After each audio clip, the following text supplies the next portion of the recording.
Hi guys, thanks for checking out my YouTube video. The Bank of Canada dropped interest rates once again in the month of July, so I wanted to get a quick one out for you guys here today.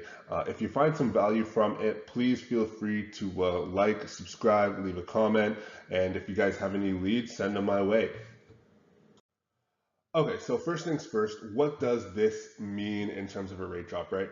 So the first thing is that prime is going to be adjusted now to 6.7, okay? So it's going to directly affect variable rate mortgages. This is basic stuff here, right? But in terms of fixed rates, this is where I'm seeing most people get pre-approved. Most Canadians have fixed rate mortgages. So if you already have a fixed rate mortgage, it's not going to affect you, right? But if you do currently hold a variable rate mortgage, you can see your monthly payments decrease by about $16 per 100K in mortgage amount. If you have a mortgage that's about $1 million, that's going to equal about $162 per month in savings, right? So it's nothing too significant, but it definitely helps in the grand scheme of things when you consider the rate drop that we had last month as well. That's you're reaching just about over $300 now in savings because of these rate drops. Now, in terms of fixed rates, that's going to be the biggest thing. Where does this leave fixed rates? It will affect fixed rates, but indirectly. We should see in the next couple of weeks fixed rates coming down. But again, don't expect that too soon. That's going to be priced into the market, and things are continuing along that downward trend. I'm going to tell you guys where interest rates are at right now, but I haven't seen too much of a change since the last video I sent out to you guys. Now I'm going to show you guys a video. I take a look at these meetings, so I watch the Bank of Canada talk about where interest rates are at, and I talk about their meeting here, and I wanted you guys to pay attention to the verbiage here quickly, because the biggest takeaway for me is that the verbiage that they use now is a lot more aggressive in the side of rate cuts. They're now talking about, hey, you know what, we want to balance things. We want to keep interest rates high to, of course, curb inflation. But now they're bringing in verbiage talking about, hey, we need to decrease interest rates because we don't want inflation to come down below that 2% target, right? So again, take a look. I've included a clip here. I think it's going to be helpful. Hi, Governor. So from now till the end of the year, there are 3 more monetary policy meetings scheduled. Do you think we can end the year with 3.75%, that is 3 more cuts? Or do you think a pause will be more prudent sometime? Okay, so you want to know where interest rates are going. Okay, let's spend 30 seconds on today's cut before I get to that question. So, we lowered today. Why did we lower today? Look, our indicators are suggesting that broad-based price pressures are easing, and we are increasingly confident that the ingredients are now in place to bring inflation back to the 2% target. This is the second cut. We cut in June, we cut again today. That's brought our policy rate from 5 down to 4.5. So now, looking ahead, if inflation continues to evolve broadly in line with our forecast, it is reasonable to expect further cuts in our policy rate. But we're not on a predetermined path. We're going to be taking it one decision at a time.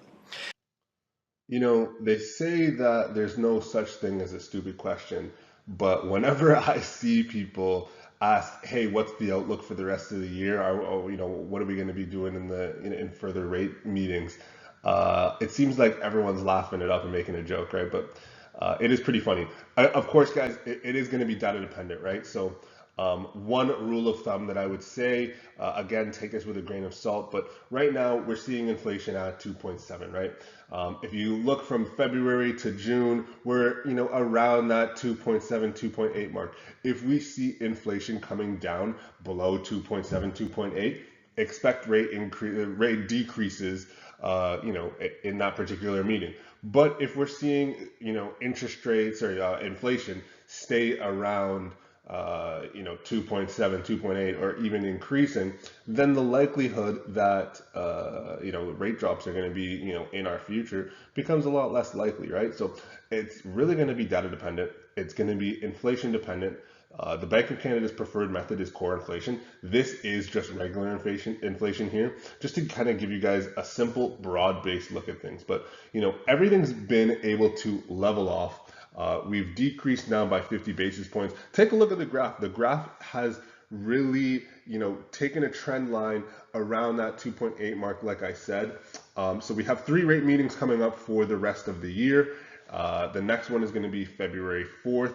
Mark that in your calendar. Again, October 23rd. And, the biggest thing, don't get laughed at, right? It's data dependent. No one's going to be a fortune teller, but what you guys can, take a look at to, prepare yourself is those CPI reports.